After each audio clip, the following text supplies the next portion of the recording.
नमस्कार प्यारे किसान साथियों। देखिए, एक तरफ अक्टूबर का महीना चल रहा है, दूसरी तरफ नवंबर का महीना चल रहा है। यानी अक्टूबर नवंबर के महीने में लोगों के अंदर एक ही कंफ्यूजन है, मुझे लहसुन उगाना चाहिए या प्याज उगाना चाहिए। अपनी जो भी भूमि है उसमें लहसुन बोऊं या प्याज बोऊं, कंफ्यूजन है।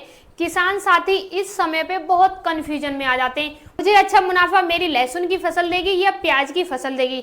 तो आज की वीडियो में मैं आपको सही राय, सही डिसीजन देने वाली हूँ कि आपको लहसुन बोना चाहिए या प्याज बोना चाहिए। आप कहीं से भी देख रहे हैं इस वीडियो को, भारत के किसी भी कोने से देख रहे हैं, तो आपके लिए ये वीडियो बहुत ही मोस्ट इंपोर्टेंट होने वाली है। लहसुन में क्या फायदे होते हैं, प्याज में क्या होते हैं, नुकसान क्या होते हैं, सबसे पहले कौन सी फसल पकती है और सबसे ज्यादा कौन सी फसल की आमदनी होती है, सब कुछ जानेंगे आज की वीडियो में डिटेल बाय डिटेल। सबसे पहले समझते हैं हम लहसुन और प्याज दोनों की समय सीमा के बारे में कि कब बोया जाता है और कब इसकी निकलाई या कटाई होती है। तो सबसे पहले हम बात करें लहसुन की दोस्तों, इसे आप अभी अक्टूबर के महीने में अगर बुवाई करते हो तो इसकी 5.5 महीने से लेके 5 महीने में इसकी फसल पकने में समय लगता है।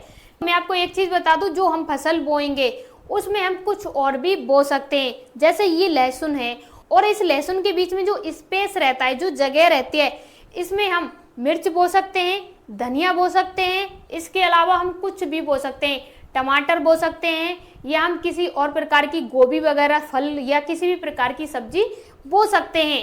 अब मान लीजिए ये फसल आपकी 5.5 महीने में तैयार होती है और आपने इसमें बीच में मिर्च भी डाल दी, तो ये आपकी एक फसल के साथ दो फसल आ गई, दो आपके आमदनी के स्रोत बन गए।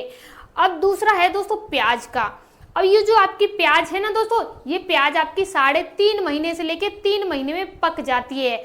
लेकिन एक प्याज ऐसी है सिर्फ 1.5 महीने में पक जाती है। यानी उसका क्या मतलब है, जो कच्ची प्याज होती है, एक तो वो होती है जो पकी प्याज होती है, उसे आप सेलिंग करते हो, तो होती है जिसे आप 1 महीने से 1.5 महीने में सेलिंग करने लग जाते हो। दोनों ही तरीके से आप इस प्याज का बिजनेस कर सकते हैं। आपने प्याज बोया, 1.5 महीने में आपकी प्याज मंडी में चली जाएगी। दूसरा तरीका 3.5 महीने में मंडी में चली जाएगी। और सबसे महत्वपूर्ण चीज, अगर आप प्याज का जो बीज खरीदेंगे, आपने अभी जो बीज खरीदा है वो नेक्स्ट साल, अगले साल खरीदेंगे, तो सिर्फ 50 से लेके 60-100 इतने रुपए को बढ़ोतरी मिलेगा। बीज में ज्यादा रेट नहीं बढ़ते हैं। लेकिन अगर आप वही लहसुन का बीज खरीदेंगे तो पहले जो रेट था, जो पिछला साल गया है, वहां पे अगर एक नॉर्मल इंसान प्याज करता है 1 एकड़ में, तो कम से कम 70,000 का खर्चा आता बीज का। उसकी रुपाई वगैरह सारी चीजें अलग हैं, उसका बीज महंगा मिलता है दोस्तों, क्योंकि पहले जो बीज चल रहा था 45,000 रुपये क्विंटल के हिसाब से चल रहा था। लेकिन आपको देखने को मिलेगा प्याज का बीज सस्ता पड़ता है, लहसुन का बीज महंगा पड़ता है। तो दूसरा पॉइंट ये, अगर आपने प्याज बोया है तो आपका खेत 3.5 महीने में खाली हो जाएगा और उसके बाद जो भी समय बचता है, जैसे लहसुन 5.5 महीने में या 6 महीने में तैयार होता है, लास्ट 5.5 में, तो आपने जो 1.5 से 2 महीने का समय बचा उसमें आप दूसरी फसल ले सकते हैं। पालक ले सकते हैं, धनिया ले सकते हैं, मिर्च ले सकते हैं, यानी 2 फसल ले सकते हैं उस अंतराल में। लेकिन लहसुन के साथ, उसी लहसुन के साथ दोनों फसल एक साथ बो सकते हैं।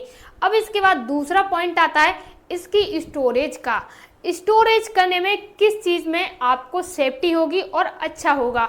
तो देखिए, जो लहसुन होता है उसे 8 से लेके 10 महीने स्टोरेज सेफ्टी से कर सकते हैं, नो प्रॉब्लम। जो प्याज होती है उसे आप सिर्फ 1 से लेके 2 महीने स्टोरेज कर सकते हैं, ये जल्दी खराब होने लग जाती है। लेकिन मार्केट की बात करें, मार्केट में किसका रेट अच्छा मिलता है, तो जो प्याज होती है ना, उसका रेट अक्सर घटता बढ़ता रहता है, कभी भी इसका रेट एक जैसा नहीं रहता है। मान लीजिए 2026 में कुछ और रेट है, 25 में कुछ और है, या इसके अलावा जो भी नेक्स्ट साल आए उसमें कुछ और है। यानी 100 रुपए केजी, 500 रुपए केजी तक प्याज का रेट जा सकता है। किसी समय ऐसा आता है जब किसान को 5 रुपए केजी भी प्याज सेल करनी पड़ती है। इसमें रेट स्थिर नहीं रहता है, किसान को हानि देखने को मिल सकती है। दूसरा है लहसुन का, जिसमें रेट स्थिर रहता है, ज्यादा ना घटता है ना ज्यादा बढ़ता है। अभी कुछ समय से रेट अच्छा चल रहा है लहसुन का, किसानों को इसका रेट अच्छा मिल रहा है, बेनिफिट अच्छा मिल रहा है। लेकिन लंबे समय तक इसका रेट टिका नहीं रह सकता है। देखिए, लेकिन लहसुन और प्याज में रेट की बात करें तो लहसुन सेफ है, इसका रेट सही रहता है। प्याज है खराब हो जाती है, इसका रेट बढ़ता घटता रहता है। कोई नहीं कह सकता है इसका रेट एक जैसा रहेगा या ज्यादा महंगी भी जाएगी। किसान को किसी साल फायदा भी हो सकता है, किसी साल नुकसान भी हो सकता है दोस्तों। अब महत्वपूर्ण पॉइंट ये है दोस्तों, हमें लहसुन करना चाहिए या प्याज करना चाहिए। तो देखिए, मैं आपको एक सजेशन दे रही हूँ, आप किसान हो और आपको अपनी फसल में बेटर से बेटर उत्पादन चाहिए और आपको अपनी फसल को एक ऐसे रूप में देना है जहाँ पे आपको कोई भी लॉस देखने को ना मिले।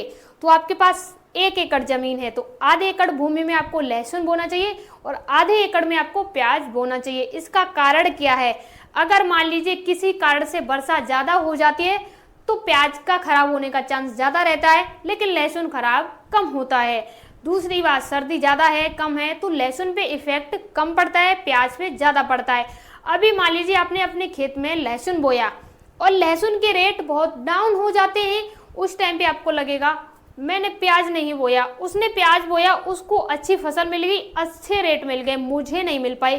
तो मैं आपसे यही रिक्वेस्ट करना चाहूंगी, आपको आगे चल के कोई अफसोस ना हो, कुछ गलत ना महसूस हो, दोनों फसल कीजिए। अगर एक फसल आपकी रेट कम देती है, फसल खराब हो जाती है, तो दूसरी अच्छी रेट देगी। और ऐसा भी आता है भगवान ने कुछ अच्छा सोचा हो तो प्याज भी सही रेट जाए, लहसुन भी जाए, तो उस साल आपको ऐसा महसूस हो सकता है कि हाँ, मेरी जो फसल है मेहनत है वसूल हुई और मैंने जो फसल का डिसीजन लिया दोनों करने का सफल हुए और मेरी फसल अच्छी हुई। अंत में मैं आपसे यही कहना चाहूंगी, जो भी आप फसल करो पहले ये सुनिश्चित करो आपके पास कौन सी फसल बोने के लिए कितनी पूंजी है, क्योंकि लहसुन की फसल करने में आपको ज्यादा पूंजी की जरूरत है, प्याज की फसल करने में कम पूंजी की जरूरत है।